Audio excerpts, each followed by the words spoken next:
నమస్కారం, పాడి పంటలు ఛానల్కి స్వాగతం.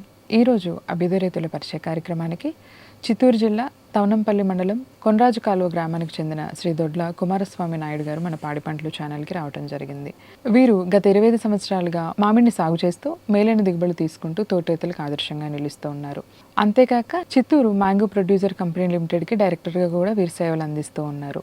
ఇప్పుడు మామిడి సాగు గురించి వీరు పాటిస్తున్న యాజమాన్య పద్ధతుల గురించి మన పాడి పంటలు ఛానల్ ద్వారా వివరిస్తారు. ముందుగా పాడి పంటలు ఛానల్ మరియు స్టూడియో నుంచి నమస్కారాలండి. నమస్కారం. నా పేరు కుమారస్వామి నాయుడు, కొనరాజు కాలువ గ్రామం, తవనంపల్లి మండలం, చిత్తూరు జిల్లా. మేము 25 సంవత్సరాల నుండి మామిడి సాగు చేస్తున్నామండి. మేము తోతాపురి, నీలం, బేనిషా, మల్లిక, ఆల్ఫన్సో ఈ 5 రకాలు మేజర్గా చేస్తున్నాము. మాకు కోత ఇప్పుడు ఆల్ఫన్సో వచ్చి మే 3rd వీక్ నుంచి వస్తుంది.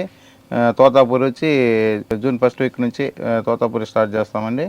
నీలం వచ్చి బేనిషా, మల్లిక జూన్ 2nd వీక్ నుంచి జూన్ ఎండింగ్ వరకు చేస్తున్నాము. నీలం వచ్చి జూలైలో స్టార్ట్ చేసి జూలైలో అయిపోతుందండి. మేము సాగు చేస్తున్న రకాలని జూలై లాస్ట్ ఎండింగ్ అంతా అయిపోతుంది. మనకు మామూలుగా మామిడిలో వచ్చేది 4 రకాల పురుగు ఉంటుంది. ఆపర్సు, ట్రిప్స్, కాటర్ పిల్లరు, ఫంగస్, ఈ 3 వస్తుంది. వేప నూనె, పురుగు మందు కలిపి పిచికారీ చేసుకుంటాము.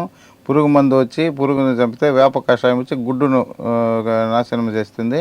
కాబట్టి వేప కషాయం కంపల్సరీ. ఇప్పుడు 3 సంవత్సరములుగా మన చిత్తూరు జిల్లాలో వేప కషాయం వాడుతున్నారు. కాబట్టి కొంచెం మంచి రిజల్ట్ వస్తున్నది. వేప కషాయం పిచికారీ చేసి ఫ్రూట్ కవర్ కట్టడం వలన పురుగు తెగులను నివారిస్తున్నాము. కాయ కోసిన తర్వాత 20 రోజులు చెట్టుకు విశ్రాంతి ఇస్తున్నాము. ఆ తర్వాత కొమ్మ కత్తిరింపులు, ప్రూనింగ్ స్టార్ట్ చేస్తున్నాము. 1 ఎకరాకు సుమారు 1 సంవత్సరానికి 50,000 రూపాయలు అవుతున్నది. ఆదాయము ఖర్చు బాను ఒక 30,000, ఎకరాకు 30,000 దాకా మిగులుతున్నది.